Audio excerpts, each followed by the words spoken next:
सभी को नमस्कार।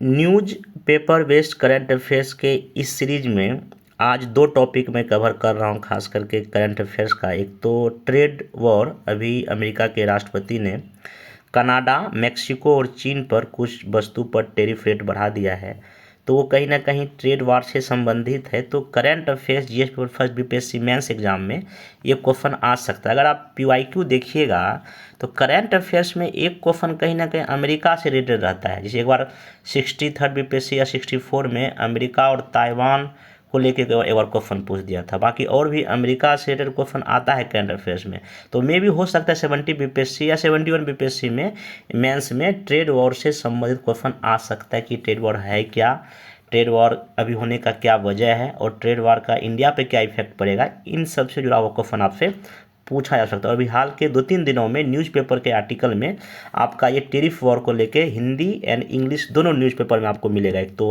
कई हिंदी के न्यूज़पेपर में आर्टिकल आया और आपका इंग्लिश में भी आया, ठीक है ना। और फिर सेकेंड टॉपिक जो आज हम लोग करेंगे वो राज्यपाल से जुड़ा हुआ होगा, क्योंकि अभी हाल ही में सुप्रीम कोर्ट ने तमिलनाडु के राज्यपाल से जुड़ा हुआ कुछ क्वेश्चन पूछा है, जो कहीं ना कहीं राज्यपाल के पद विवादों में घिरा रहता है, ये इंगित करता है। और बीपीएससी का ये फेवरेट टॉपिक है, राज्यपाल की शक्ति, राज्यपाल का पद क्यों रहता है विवाद में। ये बीपीएससी यूपीएससी तक का ही फेवरेट टॉपिक है, क्योंकि देखिए राज्यपाल एक ऐसा पद है ना जो एक तो कहीं ना कहीं उस राज्य के मुख्यमंत्री से भी कहीं ना कहीं जुड़ा रहता है और केंद्र राज्य संबंध को भी ये इंगित करता है, इसलिए राज्यपाल का पद काफ़ी इंपॉर्टेंट हो जाता है। दो टॉपिक हम इसमें कवर करेंगे, बाकी एक निबंध को भी हम इसमें डिस्कस करेंगे जो कि न्यूज़ में आया हुआ है, मतलब न्यूज़पेपर में आया हुआ है। और कई लोग कमेंट करते हैं इसका पीडीएफ कहाँ मिलेगा। नीचे टेलीग्राम का लिंक दिया गया है, ISPCS फाइटर्स टेलीग्राम चैनल का नाम है, आप वहाँ जाइए, आपको ये पीडीएफ मैं वहाँ शेयर कर दिया हूँ, आज पीडीएफ वहाँ से ले सकते हैं। बाकी 1 जनवरी से लेके मैं न्यूज़पेपर बेस्ड करंट अफेयर शुरू कर रहा हूँ, किया हूँ 1 जनवरी 2025 से लेके।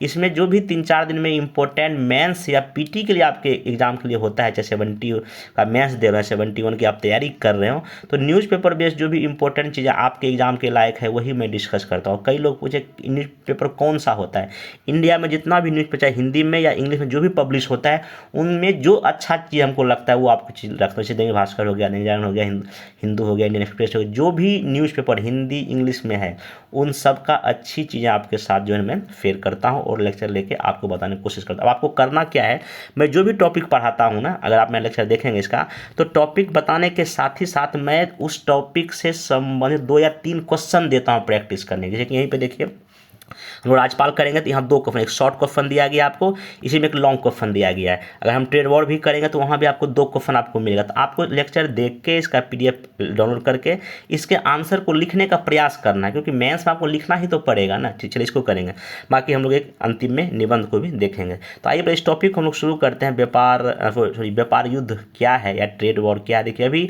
हाल ही में 2-3 दिन पहले ही यहाँ देखिए लिखा हुआ है कि हाल ही में अमेरिका के राष्ट्रपति डोनाल्ड ट्रंप ने कनाडा, मेक्सिको पर 25% और चीन पर 10% टैरिफ ऐलान कर किया है, ठीक है ना। और वहीं चीन ने भी अमेरिका पर 15% का टैरिफ लगा दिया। कहीं ना कहीं देखिए एक देश ने पहले स्टार्ट किया, जिस देश पर लगाया उस देश ने भी कर दिया। इसका मतलब कहीं ना कहीं एक युद्ध हो गया। देखिए युद्ध कई तरह का होता है, ये ट्रेड वॉर है, ठीक है ना। एक बार एक शीत युद्ध भी हुआ था, जब सेकेंड विश्व युद्ध खत्म हुआ था, कोल्ड वॉर भी हुआ था, जहाँ पे विचारों की लड़ाई थी अमेरिका और रशिया के बीच में, ठीक ना।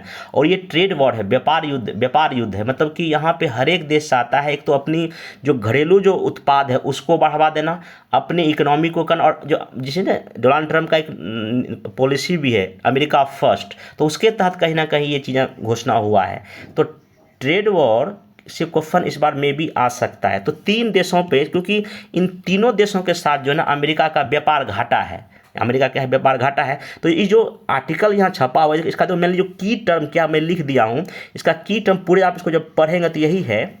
एक तो कनाडा, मेक्सिको पर 25% टैरिफ बढ़ाया है, लगाया है, और चाइना पे 10% लगाया। और इन तीनों देशों के साथ जो है ना अमेरिका का व्यापार घाटा लगभग $670 अरब है। तीनों देशों मिला के, ठीक ना। भारत के साथ भी है, ठीक ना। लेकिन अभी भारत अमेरिका के बीच 100 जो है ना 20 अरब डॉलर का जो है ना व्यापार हो रहा है, ठीक ना। तो ये की टर्म है। और ये जो ट्रेड वॉर है, अगर इंडिया इसका अगर बेहतर ढंग से फ़ायदा उठा सकता है तो ये कहीं ना कहीं भारत के पक्ष में जा सकता है। इसका मेनली की टर्म है। अगर आप इंग्लिश का भी अगर देखेंगे वही चीज़ें हैं कि जो भी कनाडा, मेक्सिको और चाइना पर जो ट्रेड वॉर लगाया है, इससे कहीं ना कहीं इंडिया को क्या क्या फ़ायदा, क्या नुकसान होगा, ये सब चर्चा है, ठीक ना। तो अब बात इसको टॉपिक को हम समझने का कोशिश करते हैं शॉर्ट में। और देखिए कई लोग हमको ये बार क्वेश्चन मैसेज करते हैं कि नोट्स कैसे बनाया जाए, शॉर्ट में नोट्स मेंस का कैसे बनाया जाए। देखिए आप इस लेक्चर को देखिए, आप समझ जाएंगे कैसे नोट्स बनाया जाता है। जैसे अगर ट्रेड वॉर का नोट्स आपको बनाना है, देखिए सिंपल आप इसमें क्या कर सकते हैं। ये क्या है, एक तरह का विवाद है, किसके किसके, दो या दो से अधिक राष्ट्र या देशों के बीच, किससे संबंधित, trade tariff imposition on each other. अभी जैसे कि पहले अमेरिका ने लगाया, फिर चाइना लगा दिया, अब हो सकता है कनाडा लगा देगा, मेक्सिको लगा देगा। इसको हम क्या क्या कई देश इसमें इन्वॉल्व हो सकते हैं ट्रेड वॉर में। इसके पहले जब डोनाल्ड ट्रंप पहली बार राष्ट्रपति बने थे, उस समय भी जो है ना चाइना के कई सारे उत्पाद पर उन्होंने टेरिफ रेट बढ़ा दिया था। वहाँ उस समय भी ट्रेड वॉर काफ़ी चर्चा में था। लेकिन जब जो बाइडेन राष्ट्रपति बने तो कुछ ये मामला शांत हो गया था। फिर से ये हमेशा चर्चा में ही रहेगा ट्रेड वॉर, व्यापार युद्ध। आप इसका आप सिंपल सा डिफिनेशन समझिए। और कहीं ना कहीं ये जो है ना संरक्षणवाद से संबंधित है। सभी अभी जो देखिए 1990 का अगर दशक आप देखेंगे तो वो कहीं ना कहीं वैश्वीकरण का था। हर एक देश एक दूसरे के साथ व्यापार कर रहे थे। लेकिन अब जो है ना संरक्षणवाद या प्रोटेक्शनिज्म का कॉन्सेप्ट आ गया और ये अमेरिकी फर्स्ट नीति के तहत ये सब आ रहा है। तो संरक्षणवाद मतलब कि ट्रेड वॉर या टेरिफ रेट बढ़ा देना किसी वस्तु पर किसी देश के लिए, तो कहीं ना कहीं अपने डोमेस्टिक मतलब जो भी यूनिट है या जो भी इंडस्ट्री है उसको कहीं ना कहीं हम संरक्षण दे रहे हैं। अमेरिका का यही मतलब डोनाल्ड ट्रंप का यही कहीं ना कहीं नीति। उनका भी देखिएगा जो और भी जो दूसरे देशों के लोगों के जो पॉलिसी उन्होंने घोषित किया है, तो वो भी कहीं ना कहीं इसी से संबंधित है। वो अपने देशों के लोगों को रोजगार देना चाह रहे हैं और जो वहाँ जो बाहरी लोग हैं उनको कहीं ना कहीं आउट करने की उनका एक कोशिश भी। नागरिकता संबंधी उनका जो आया है फरमान, वो भी कहीं ना कहीं इसी से जुड़ा हुआ है, संरक्षणवाद से जुड़ा। आप यहाँ से भी जोड़ कर सकते हैं। हालांकि मैं जब एक बार पूरा इंडिया अमेरिका के पूरा ओवरऑल संबंध में बताऊंगा जब IR में, तो उसमें मैं वो सब टॉपिक कवर कर लूँगा, ठीक है। तो अभी तत्काल हम ट्रेड वॉर पर फोकस करते हैं। तो ये ऐसे करके आप इसको लिख सकते हैं या शॉर्ट नोट बना सकते हैं। अब देखिए इसका मेन क्या उद्देश्य क्या होता है। अगर आप इस पूरे आर्टिकल को पढ़ेंगे तो देखिए ट्रेड वॉर का जो मेनली जो या टेरिफ बढ़ाने का जो मेन ऑब्जेक्टिव ये है, इसमें एक तो अपना घरेलू जो इंडस्ट्री उसको प्रोटेक्ट करना। क्योंकि देखिए व्यापार घाटा अमेरिका का है इन तीनों देशों के साथ। इसका मतलब कि चाइना है या कनाडा या मेक्सिको से अधिक वस्तु अमेरिका आ रहा है, तो इसके जरिए एक कोशिश किया जाए कि बाहरी वस्तु हमारे देश में ना आवे। तो मतलब डोमेस्टिक इंडस्ट्री को प्रोटेक्ट करना पहला ऑब्जेक्टिव होता है। दूसरा कि अपने देशों में जॉब क्रिएट करना, ठीक है ना, और व्यापार घाटा क्या करना, कम करना। ये इसका 3-4 मोटा मोटी ऑब्जेक्टिव अमेरिका का है, ठीक। अब आते हैं यहाँ पे कि जो है ट्रेड वॉर का और कौन कौन सा इसमें तरीका हो सकता है। देखिए तरीका इसमें क्या हो सकता है। एक तो टैरिफ लगा दिए जैसे अभी अमेरिका ने किया या चीन ने किया। लोकल वस्तु को हम सब्सिडी प्रदान कर देंगे। ऑब्वियस सी बात है, जितना लोकल वस्तु को हम सब्सिडी प्रदान करेंगे उसका वहाँ के लोकल कंपनी को, तो सस्ता सामान होगा, दुनिया में अधिक से बेच पाएगा। तो ये भी है। और कोटा लगाना भाई, ये जो वस्तु है या जो गुड्स या सर्विस है, ये चीज़ हम विदेशी से नहीं खरीदेंगे या विदेशों से हम नहीं खरीदेंगे। कोटा लगा दिए या अपने मुद्रा के वैल्यू को घटा दिए। तो ये सब कहीं ना कहीं तरीका है जिससे जो हम ट्रेड वॉर का तरीका है। सब इसको भी आप लिख सकते हैं जब एग्जाम क्वेश्चन आवे। अब यहाँ देखिए सबसे बड़ी बात ये है कि इसका क्या मतलब कि एक तो बेनिफिट क्या हो सकता है, लाभ क्या हो सकता है। देखिए लाभ इसमें यही होगा कि अब जब चीन या और भी जो देश की जो कंपनी है, तो अब अमेरिका में प्रतिस्पर्धा कम हो जाएगा, ठीक ना। वहाँ की लोकल जो भी इंडस्ट्री उसको बूम हो सकता है और जॉब का क्या होगा, क्रिएशन होगा। तो ये मोटा मोटी अमेरिका पर जो है प्रभाव पड़ सकता है, ठीक ना। लेकिन हाँ एक चीज़ में ये है कि इसमें और इसका लॉस क्या क्या दिखा सकते हैं आप कि देखिए इनोवेशन या न्यू टेक्नोलॉजी हो सकता है, मे भी जिससे चीन टेक्नोलॉजी में आगे बढ़ रहा है, हो सकता है वो टेक्नोलॉजी वहाँ नहीं पहुँचे, ठीक ना। इकोनॉमिक ग्रोथ में भी कुछ दिन के रुक सकता है, ठीक ना। और जिस तरह से आज की जो पूरी दुनिया की इकोनॉमी है, कहीं ना कहीं डिपेंडेंट इकोनॉमी है। कहने का मतलब ये है कि कोई अगर लैपटॉप है आपका, अगर पूरा लैपटॉप बना हुआ है तो उसके पार्ट्स किसी और देश से आया है, उसका असेंबलिंग कहीं और हुआ, तो मतलब ग्लोबल सप्लाई चेन कहीं ना कहीं प्रभावित इससे हो सकता है। तो एक प्रोडक्ट डिजाइन कहीं और होता है, असेंबल कहीं और होता है, बिकता कहीं और है। जो बीपीओ सब जो है किसी भी देश में कहीं भी मतलब चल रहा है। तो कहने का मतलब ये है कि हो सकता है इस ट्रेड वॉर से ना केवल अमेरिका या चीन या और भी जो इससे संबंधित देश है उसका ग्रोथ रेट क्या हो सकता है, कम हो सकता है। तो ये सब चीज़ जो है ना आपका था यहाँ पे इतना पॉजिटिव और कुछ निगेटिव पॉइंट ध्यान में रखना चाहिए। अब यहाँ पे एक क्वेश्चन ये आता है कि कई सारे जो इसके जानकार ये कहते हैं कि भारत के लिए बहुत ही बड़ा अवसर है, क्योंकि चीन के वस्तु पर टैरिफ लग गया है। अब जिस पे लगाया गया, अब इंडिया क्या कर सकता है, उस चीज़ को वहाँ एक्सपोर्ट अमेरिका कर सकता है। तो वही कहता है कि to increase export to USA, हम अमेरिका को जो है ना निर्यात बढ़ा सकते हैं, ठीक ना। उसके बाद जो है ना हमारे देश में जो मेक इन इंडिया को हम बूम कर सकते हैं, जैसे मेड इन चाइना है ना, उसी तरह मेक इन इंडिया का जो है ना जो मतलब कि ज़्यादा अच्छा हो सकता है, ठीक ना। तो ये कर सकता है। लेकिन आप देखिए यहाँ पे ये है कि एक ठीक है इंडिया के लिए अवसर है मोटा मोटी, लेकिन यहाँ पे निगेटिव भी आप ये दिखा सकते हैं कि कहीं ना कहीं अभी जो ग्लोबल सप्लाई चेन प्रभावित हो सकता है, क्योंकि अमेरिका और चीन के अगर ट्रेड वॉर चलेगा तो अमेरिका के फिर कई सारे पार्ट्स पुर्जे हैं जो हम खरीदते हैं या अमेरिका हमसे करता है, अमेरिका से हम खरीदते हैं। ग्लोबल सप्लाई चेन जो है ना ये प्रभावित हो सकता है। ये एक बहुत बड़ा जो इसमें निगेटिव आप इसमें दिखा सकते हैं। इसमें इंडिया के लिए एक चीज़ अक्सर ये भी देखिए, अभी भारत चीन के बीच कुछ तनाव जो चल रहा है, तो इसमें ये हो सकता है कि जो व्यापारिक संबंधों को हम बढ़ा सकते हैं। अमेरिका चाइना ठीक है ट्रेड वॉर चल रहा है, तो इसी बीच में हम लोग क्या कर सकते हैं, चीन के साथ जो है ना व्यापारिक संबंधों सुधार में भी हो सकता है, क्योंकि भारतीय वस्तु वहाँ जाएगा और उसके साथ जो चीन का जो व्यापार घाटा है वो भी हम लोग क्या कर सकते हैं, कम कर सकते हैं। इसमें और भी 2-3 पॉइंट आप इसमें जोड़ सकते हैं। अब यहाँ पे इतना बड़ा में टॉपिक है। अब इसमें जो क्वेश्चन जो कुछ ऐसे आप मैं दे दिया उसको आप लिखने की कोशिश करेंगे कि व्यापार युद्ध ट्रेड वॉर क्या है, ठीक ना। वैश्विक आपूर्ति श्रृंखला को यह कैसे इफेक्ट करता है। जैसे देखिए ये तो खैर आप लिख देंगे, कोई दिक्कत। अब ये कैसे ग्लोबल सप्लाई में कैसे प्रभावित करता है, मैं आप इसको एक एग्जाम्पल से दे सकते हैं कि कोई भी अगर प्रोडक्ट है या लैपटॉप है या कोई भी इलेक्ट्रॉनिक सामान है कि उसका जो है ना डिज़ाइन कहीं और तैयार हो रहा है, असेंबल कहीं और हो रहा है, तो कहीं ना कहीं सप्लाई चेन का जो जैसे दवाई ही है, दवाई का जो रॉ मटेरियल कहीं और से आ रहा है, ठीक ना, वो बन कहीं और रहा है, बिक कहीं और रहा है। इसको हम क्या बोलते हैं, कहीं ना कहीं वैश्विक आपूर्ति श्रृंखला को जो है कई एंगल से प्रभावित कर सकता है। इस प्रकार एग्जाम्पल 5 को लिखने का क्या करेंगे, कोशिश करेंगे। दूसरा क्वेश्चन क्या है कि अमेरिका चाइना व्यापार युद्ध वैश्विक व्यापार को कैसे इफेक्ट करेगा। क्या अमेरिका चीन व्यापार युद्ध को भारत के लिए क्या अवसर है। तो बस वही है कि जो इसका प्रभावित करेगा पॉजिटिव बात, इसमें नेगेटिव बात लिख के, और इंडिया के लिए क्या पॉजिटिव रहे वो दिखा देना, क्योंकि शॉर्ट क्वेश्चन मैं दिया हूँ, ठीक ना। 8 नंबर का आप इसको क्या करना है, लिखना है। अब आते हैं सेकंड जो क्वेश्चन टॉपिक आपका राज्यपाल है, गवर्नर है। देखिए अभी जो है ना शायद 5 फरवरी को है ना तमिलनाडु सरकार राज्यपाल में विवाद में सवाल तय किए।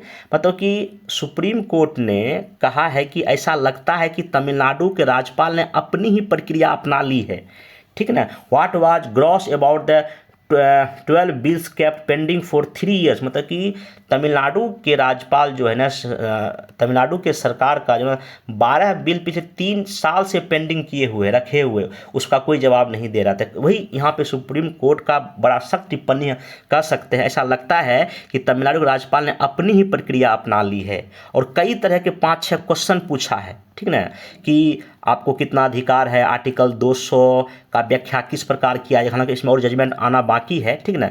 तो हम राज्यपाल से जुड़ा हुआ जो विवाद है उसको हम डिटेल में समझने का कोशिश करते हैं, ठीक ना। इसमें एक क्वेश्चन के थ्रू हम समझने की कोशिश करते हैं। ये बीपीएससी मेंस का ही क्वेश्चन है, इसी क्वेश्चन को लेके हम पूरा टॉपिक को देखेंगे। क्वेश्चन ये है कि एक राज्यपाल को संविधान की भावना के अनुसार अपने कर्तव्य का निर्वहन करना चाहिए, ना कि केवल केंद्र का एजेंट होना चाहिए। भारतीय राज्य व्यवस्था में राज्यपाल की भूमिका के आलोक में इस कथन को आपको डिस्कस करना। जैसे कि अभी सुप्रीम कोर्ट ने जो क्वेश्चन किए हैं राज्यपाल के रिगार्डिंग, कहीं ना कहीं इसी बात को इंगित करता है, ठीक ना। तो अब देखिए इसमें मोटा मोटी कैसे आप आंसर को लिखेंगे, सिंपल सा देखिए भूमिका में आप सिंपल क्या कर सकते हैं कि भारत के संविधान के भाग 6 के अनुच्छेद 153 से 67 में राज्यपाल पद का वर्णन है। राज्य कार्यपालिका का औपचारिक प्रधान होने के कारण राज्य की शासन व्यवस्था में राज्यपाल का पद अत्यंत महत्वपूर्ण होता है, जो केंद्र राज्य के मध्य एक सेतु का कार्य करता है। राज्य में 2 ही भूमिका निभाता है, राज्य का संवैधानिक प्रमुख के रूप में एवं केंद्र के प्रतिनिधि के रूप में। तो ऐसे करके आप एक मोटा मोटी भूमिका 3-4 लाइन का लिख सकते हैं। अब यहाँ देखिए राज्यपाल का क्या रोल या संविधान ने इसको क्या शक्ति दिया है। तो पहला तो यह है कि उनको एग्जीक्यूटिव पावर दिया गया है, कार्यपालिका शक्ति, कि भाई राज्य की कार्यपालिका शक्ति राज्यपाल में निहित होगी। राज्यपाल मुख्यमंत्री और इससे परामर्श से अन्य मंत्रियों की नियुक्ति करता है। वह महत्वपूर्ण पद जैसे राज्यपाल के महाधिवक्ता हो गया, राज्य निर्वाचन आयुक्त हो गया, इन सब के अध्यक्षों की नियुक्ति भी करते हैं। लेजिस्लेटिव पावर में क्या है, विधायिका शक्ति में क्या है कि राज्य विधानमंडल का सेशन बुलाने में, सेशन को खत्म करने में, ठीक ना, फिर विधानमंडल अभिभाषण देते हैं, धन विधेयक संबंधी विधेयकों पर अपनी स्वीकृति देते हैं। ये सब कहीं ना कहीं उसका विधायक का शक्तियाँ, ये सब आप मोटा मोटी मतलब कि जानते ही होंगे। और अध्यादेश जारी करने की शक्ति भी राज्यपाल को दिया गया है। फिर इनका कुछ वित्तीय शक्ति में आप दिखा सकते हैं कि हर एक साल जो है जो बजट पेश होता है, करवाते हैं, ठीक ना। बाकी जो है वित्त आयोग का गठन इन्हीं के सिफारिश पे होता है, इन्हीं यही करते हैं।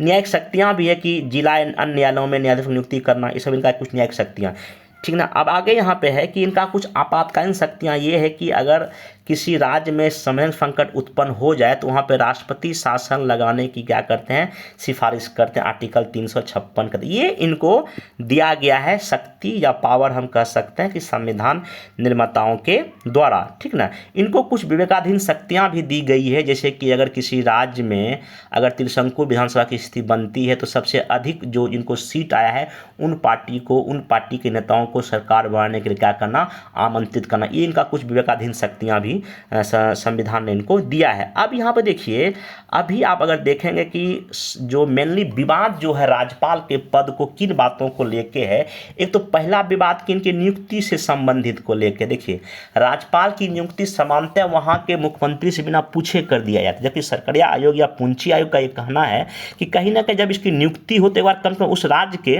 मुख्यमंत्री से बातचीत होनी चाहिए। तो राज्यपाल का चयन जो है ना कहीं जो है ना मंत्री परिषद के सलाह राष्ट्रपति द्वारा किया जाता है, इसमें संबंधित राज्य के सलाह नहीं लिया जाता। ये भी कहीं ना कहीं समस्या है। मुख्यमंत्री के नियुक्ति में भी विवाद है। त्रिशंकु विधानसभा की स्थिति में राज्यपाल द्वारा अपने स्वविवेक से मुख्यमंत्री की नियुक्ति से विवाद उत्पन्न होता है।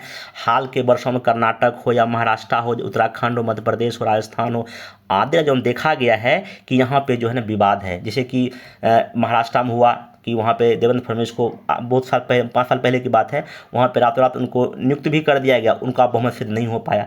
अब विधानसभा मध्य प्रदेश में देखा गया। तो कहीं ना कहीं जो है ना राज्यपाल जो है जिस पार्टी से वो जुड़े होते हैं उस पार्टी पर ज़्यादा ध्यान देते हैं। ये कहीं ना कहीं उस संवैधानिक पद के खिलाफ है। देखिए, चाहे राष्ट्रपति का पद हो या राज्यपाल का पद, अगर आप संवैधानिक पद पर बैठे हुए हैं, अगर आप पहले किसी भी पार्टी से क्यों ना बिलोंग करते हो, जब आप उस पद पर बैठ गए हैं, अब आपका काम है देश के लिए काम करना, जो सही है वो करना, ना कि किसी पार्टी के एवज में आके काम करना। नहीं तो फिर तो लोकतंत्र या डेमोक्रेसी नाम का कोई चीज़ नहीं रहेगा ना। संविधान निर्माताओं ने आज से 75 साल पहले जिस उद्देश्य के लिए संविधान को रचा है तो वो तो पूरा नहीं हो पा रहा है ना। राज्यपाल का पद इसी को दर्शाता है। तो आप ऐसे करके अगर कभी निबंध भी आएगा तो केंद्र संबंध हम ऐसे बातों को लिखने का प्रयास करेंगे।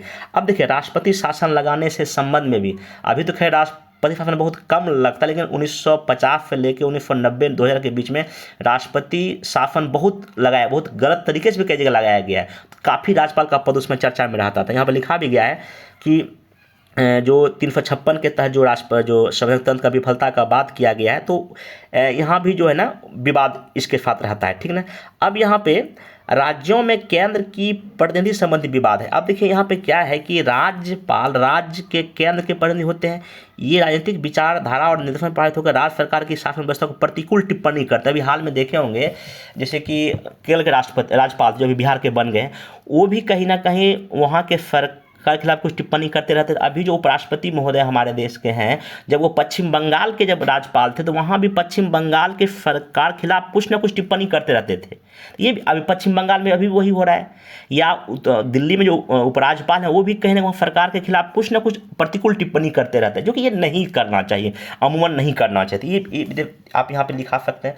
उसके बाद राज्य विधानमंडल में गवर्नर की भूमिका से संबंधित विवाद क्या है कि राज्यपाल को विधेयकों की स्वीकृति और उससे राष्ट्रपति के लिए सुरक्षित आर्टिकल 200 के तहत जो है ना कितना समय निर्धारण का है। तो ये सब कहीं ना कहीं एक चर्चा का विषय रहता है। विधानसभा को भंग करने में संवैधानिक शक्तियों का दुरुपयोग करना, जैसे महाराष्ट्र में देखा गया, राजस्थान में देखा गया, कर्नाटक में देखा गया। अभी हाल ही में तमिलनाडु में राज्यपाल ने नीट विधेयक को सहमति रोक दी। वही इसी रिगार्डिंग क्वेश्चन पूछा है अभी सुप्रीम कोर्ट ने। झारखंड में भी ऐसा ही हुआ है। तो कहने का मतलब ये है कि राज्यपाल के इस तरह की जो गतिविधियां हैं, कहीं ना कहीं मामला सुप्रीम कोर्ट तक गया है, ठीक ना, आप इतना कर सकते हैं। अब यहाँ पे ठीक है, इतना सारा विवाद है तो अब करना क्या चाहिए, क्योंकि क्वेश्चन तो आपका आंसर ये भी लिखना पड़ेगा। करना ये चाहिए कि राज्यपाल को किसी व्यक्ति या संस्था या पार्टी के प्रभाव में अपना निर्णय नहीं करना चाहिए। आप किसी भी पार्टी से बिलोंग करते, उससे क्या मतलब, आप उस पद पे बैठे हुए ना, पद की गरिमा का तो ध्यान रखना पड़ेगा ना। इतना बड़ा देश है, इतनी बड़ी हमको 2045 तक हमको विकसित राष्ट्र बनना है, तो कहीं ना कहीं ये सभी तो एक दिक्कत है ना, ये सब करना सोचना पड़ेगा। राज्यपाल को जो शक्तियाँ का प्रयोग करते समय एक मोड ऑफ कोड होना चाहिए कि हाँ भाई क्या क्या करना है, क्या क्या नहीं करना है, ठीक ना। और कहीं ना कहीं जो है ना, मेनली विकास को लेकर काम करना चाहिए, उस राज्य में कुछ समस्या उसको लेकर काम करना चाहिए। और जो कोऑपरेटिव जो फेडरलिज्म है, सहकारी संघवाद है, उसके अकॉर्डिंग काम करने की आवश्यकता है। और पूंजी आयोग का जो अनुशंसा है, ठीक ना, या फरकरिया आयोग की जो अनुशंसा है, तो वो सब भी सिफारिश लागू करके एक कोड बना के, एक कमेटी बना के राज्यपाल के पदों का दुरुपयोग ना हो, इस पर हमारे देश की सरकार को सोचने की क्या आवश्यकता। देखिए ये एक राजनीतिक मामला है, इसका विवाद, इसका समाधान भी सारे पार्टी को आपस में मिलके करना चाहिए, ये भी एक हो सकता है, ठीक ना। तो चीज़ें बेहतर होगा, क्योंकि इस पद को ना विवाद मुक्त रखा जाए, वही हमारे देश और राज्य के लिए या संघीय व्यवस्था के लिए अच्छा है। तो मोटामोटी आप इसमें ये लिख सकते हैं कि भारतीय संघात्मक शासन व्यवस्था में केंद्र और राज्य के बीच बेहतर कोऑर्डिनेशन और बैलेंस स्थापित करने में राज्यपाल के पद की प्रमुख भूमिका रही है। अतः इस पद के गरिमा को बनाए रखने की आवश्यकता है। केंद्र व राज्य सरकारों के बीच परस्पर बिछोड़ी विचारधारा की सरकार होने के बावजूद भी दोनों सरकारों के संबंधित मर्यादा और संघात्मक भावना का ख्याल रखते हुए भारतीय संघवाद को विश्व पटल पर एक अद्वितीय आधार पर पेश करना चाहिए। या 2045 तक हम विकसित भारत बनने के लिए राज्यपाल या वहाँ के मुख्यमंत्री या सरकार को मिलकर ऐसा काम करना चाहिए, ऐसा भी आप निष्कर्ष में जा सकते हैं, ऐसा भी लिख सकते हैं। तो ऐसे करके ना आप आंसर को लिखेंगे तो थोड़ा सा बेटर होगा। बाकी देखिए ये तो खैर मॉडल में पहले तैयार किया गया था, तो आप इसमें राज्यपाल जो सुप्रीम कोर्ट ने पूछा है, आप यहाँ भी इस जगह जो है ना जिक्र कर सकते हैं। और जब भी कभी आंसर लिखे, मैं कई बार जब कॉपी चेक करता हूँ तो उसमें देखते हैं कि पूरा का पूरा एक पेज में पूरा पैराग्राफ लिख दिए, कहीं कोई पॉइंट या कहीं कोई हेडिंग नहीं होता है। आपको पॉइंट अलग अलग डायमेंशन, अब यहाँ पे देखिए राज्यपाल से संबंधित जो भी विवाद है, यहाँ देखिए कितने 5 डायमेंशन में आपको मार्क के लिखा गया ना। अब इसमें आपको अधिक मार्क्स मिलने का चांस होगा। अगर आप इसी बात को पूरा एक लंबा पैराग्राफ में लिख देंगे तो हो सकता है कुछ मार्क्स कम मिलेगा। अगर यहाँ पर ऐसे अगर लिखें तो आपको बेहतर मार्क्स मिलने का चांस रहेगा। ऐसी चीज़ करें आप। बाकी इससे जुड़ा हुआ क्वेश्चन मैं नहीं दिया। एक तो पहला क्वेश्चन ये है कि बिहार की राजनीति में राज्यपाल की शक्ति और उसका रियल स्थिति क्या, इसका वर्णन करना, 8 मार्क्स का क्वेश्चन। बाकी इसका तो मैंने डिटेल बता ही दिया, आप इसको भी अपने अनुसार जो भी मैं अभी बताया उसमें आप बहुत कुछ चेंज करके भी आंसर को लिख सकते हैं। इसको लिखने का प्रयास कीजिएगा। 38 मार्क्स का आपका क्वेश्चन है। ये आप यहाँ एक निबंध दिख रहा होगा, अच्छा विचार व्यवहार में आकर ही उपयोगी बनता है। 68 बीपीएससी मेंस में ऐसे पेपर में क्वेश्चन पूछा है, विचार ही जीवन का आधार है। तो उसी से मिला जुला एक निबंध का टॉपिक हो सकता है, अच्छा विचार जो भी गुड थॉट है ना, वो व्यवहार में आकर ही यूजफुल या उपयोगी बनता है। जैसे कि मान लेते हैं महात्मा गांधी का जो भी विचार था, जो भी थॉट है, उन्होंने जो बोला वही इम्प्लीमेंट किया, वही उनके चीज़ों में दिखाई पड़ता है। विचार बहुत अच्छा है बट जब तक आप उसको व्यवहार में नहीं लाएंगे तो वो किसी काम का चीज़ नहीं है। तो वही यहाँ पे है, ये काफ़ी अच्छा निबंध बन सकता है, इसका आप लिखने का कोशिश कीजिएगा। जो भी अच्छा विचार है इसमें Mahatma Buddha, Mahavir, Mahatma Gandhi, अरस्तू, Martin Luther king, बहुत सारे ऐसे थिंकर, विचारक, दार्शनिक हैं। अच्छा विचार है, ठीक है, अच्छी बात है, उसको व्यवहार में आकर ही वो उपयोगी बनता है। तो वो विचार किसी काम का नहीं है, वो विचार किसी काम का नहीं है। जैसे कि गांधी जी का एक बड़ा अच्छा स्टेटमेंट है, विचार है कि जो बदलाव आप दुनिया में देखना चाहते हैं आप पहले खुद में लाइए। तो वही चीज़ है, जो बदलाव आप दुनिया में देखना चाहते हैं आप खुद में लाइए। तो कहीं तक इसको निबंध को आप लोग लिखने की कोशिश कीजिएगा। मैं एक अलग से लेक्चर में इसका डिटेल में मतलब डिस्कस कर दूंगा। देखिए एक और बड़ा अच्छा स्टेटमेंट है मार्क ट्वेन का। इनका कई सारा यूपीएससी भी इनके स्टेटमेंट को यूपीएससी ऐसे में पूछ चुका है। देखिए पेपर में आया था, जब भी आप खुद को बहुमत के पक्ष में पाएं तो समझिए रुककर विचार करने का समय आ गया है। मतलब कि जब भी आप बहुमत में हैं, ठीक ना, मेजोरिटी में हैं, के पक्ष में आ गए हैं, तो सोचिए आप गलत कर रहे हैं या सही कर रहे हैं। आपको सोचने की क्या हो गई आवश्यकता है। कि आप सही मतलब आपके पास जो इतना बड़ा मतलब लोगों का साथ है वो सही कर रहे हैं कि गलत कर रहे हैं, तो ये सोचने का समय, ये भी एक अच्छा ऐसे बन सकता है। आप तो सोचिएगा इसमें आप क्या क्या इसमें आप लोग लिख सकते हैं। बाकी 70 बीपीएससी मेंस के लिए ऑलरेडी ऑनफाइटिंग बैच चल रहा है। जिनको भी अगर लगता है कि एडमिशन लेना चाहिए, नीचे दिए गए नंबर पर कॉल करके ले सकते हैं। बाकी 71 के लिए बहुत सारा कॉल मैसेज आ रहा है, तो 15 फरवरी के आसपास जो है ना 71st BPSC mains foundation PT और मेंस बैच भी शुरू करेंगे, जिसमें कि एक तो डे बाय डे प्लान होगा। पहले फर्स्ट लगभग 2-3 महीने तक हम लोग मेंस पर फोकस करेंगे, बाकी पीटी पर भी करेंगे, या नहीं तो ऐसा हो सकता है कि जो टॉपिक कॉमन, जैसे कि 1850 क्रांति है, वो पीटी और मेंस दोनों में पूछता है। जो कॉमन टॉपिक वो पीटी का भी करेंगे और मेंस का भी करेंगे, ठीक है। तो ये डे बाय डे पूरा का प्लान बना देंगे, ठीक है। इसमें लेक्चर है, हिस्ट्री मटेरियल है, आर्ट है, एसए भी है, डीआई है, सब कुछ में हम लोग करेंगे। बाकी जिनको लगता है कि इसमें इनरोल करना चाहिए, यहाँ पे नंबर दिया गया, आप डिटेल जानकारी ले सकते हैं। बाकी इसका एक डिटेल प्लान हम लोग शेयर कर देंगे। बाकी 70 के लिए निबंध का भी बैच, अनफाइटिंग का भी बैच और मेंस फाउंडेशन बैच भी लगातार चल रहा है। तो बाकी मेरे यूट्यूब पर भी बहुत सारा ऐसा लेक्चर पड़ा हुआ है जहां आप मेंस की तैयारी अच्छे से कर सकते हैं। बाकी टेलीग्राम चैनल ज्वाइन कर ले, जहां पे भी काफ़ी सारा current PDF model answer day by day basis पर शेयर कर रहा हूं, तो आप उससे भी बहुत सारा फायदा उठा सकते हैं। बाकी मिलेंगे नेक्स्ट वीडियो में। Thank you.